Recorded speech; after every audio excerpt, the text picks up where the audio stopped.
Nah, kita di bagian berikutnya adalah tahapan perhitungan biaya produksi di Departemen B, ya. Tadi kan di Departemen A. Nah, sekarang kita lanjut Departemen 2-nya, yaitu Departemen B. Bagaimana membuat laporan biaya produksi.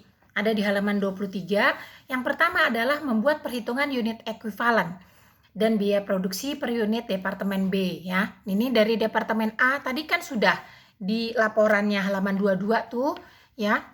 Biaya produk ditransfer ke Departemen B 92.500 total biayanya. Nah, di unit ekuivalennya itu berarti unitnya 2.500 isi. Di sini belum ada ya, 2.500. Nah, kan di situ ada tulisannya 2.500 unit ya. Jadi 92.500 dibagi 2.500 sama dengan 37.000. Biaya ditambahkan ke departemen ada di soal ya, di halaman 21. Di situ di kolom Departemen B, di situ ada 23.500 dan 28.500 ya. Lalu unit ekuivalennya di situ 2.500 ya, ditransfer ke gudang ya.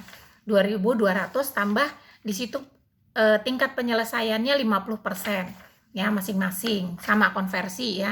Konversi tenaga kerja dan biaya overhead pabrik 50-50 itu 300 yang dalam proses akhir, 300 unit kalikan 300 sama dengan totalnya 2350. Sehingga untuk biaya produksinya yang dari Departemen A 92.500.000 dibagi 2.500 jadi 37.000.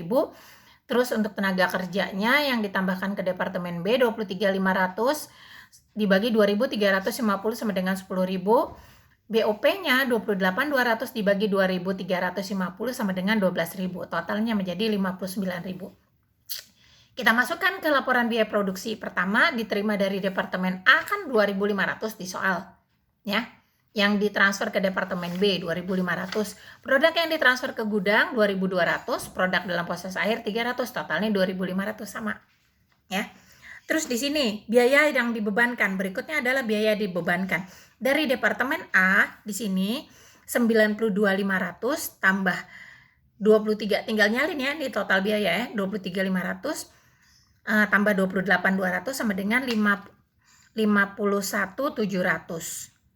Ini yang dua ini ya. Jadi kalau kita tambahkan menjadi 144.200. Nah, biaya per unitnya 37, 10, 12 menjadi 10 tambah 12 sama dengan 22, ditambah 37 sama dengan 59. Nah, berikutnya adalah perhitungan biaya. Biaya ditransfer ke gudang kan 2.200 yang di Departemen B. Ya, di Departemen B ini yang di unit ekuivalen ya. Nah, di sini kita lihat di sini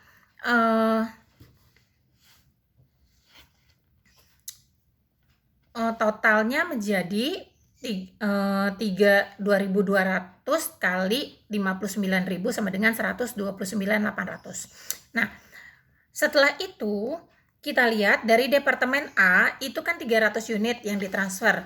Nah, kalikan dengan 37.000 ya, langsung totalnya 37.000 sama dengan 11.100. Terus yang biaya tenaga kerjanya tingkat penyelesaiannya 50% kali 300 kali 10.000 tadi biaya produksi per unit. Terus yang BOP-nya sama ya, kali 12 sama dengan, jadi totalnya 1.500 dan 1.800. Jadi kalau di total 14.400. Nah, lalu ditambahkan dengan yang ditransfer ke gudang, produk ditransfer ke gudang 129 menjadi 144.200.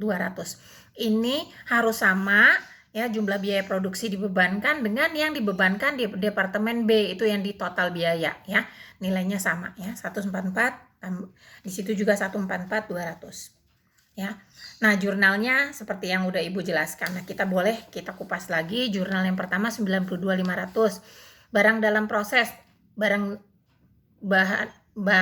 bahan baku Departemen A 25 juta, biaya tenaga kerja 30 juta, biaya overhead pabrik 37.500. Jadi totalnya 92.500. Nah, di sini nih kita masuk ke nomor 2, jurnal halaman 24. Barang dalam proses biaya tenaga kerjanya kan 23.500, gaji dan upah 23.500. Jurnal untuk mencatat BOP ini ada ya di sini ya, di total biaya ya, yang halaman 23 paling atas. Di situ barang dalam proses BOP 28.200, berbagai rekening yang dikredit 28.200 ya. Jurnalnya mirip dengan yang tadi ya. Terus persediaan produk jadi 129.800 di sini nih ya. Di perhitungan biaya tadi yang di laporan biaya produksi Departemen B 129.800 itu yang ditransfer ke gudang ya. Itu rinciannya adalah barang dalam proses biaya bahan baku 81.400, terus tenaga kerja 22, barang dalam proses BOP 26.400. Terus yang terakhir adalah persediaan barang dalam proses, kan dapatnya 144.200. Itu rinciannya barang dalam proses biaya bahan bakunya. Ini perhitungannya 11.100, 1.500 tenaga kerja 1.800 untuk barang dalam overhead pabrik. Biaya overhead pabrik. Ya. Sekian.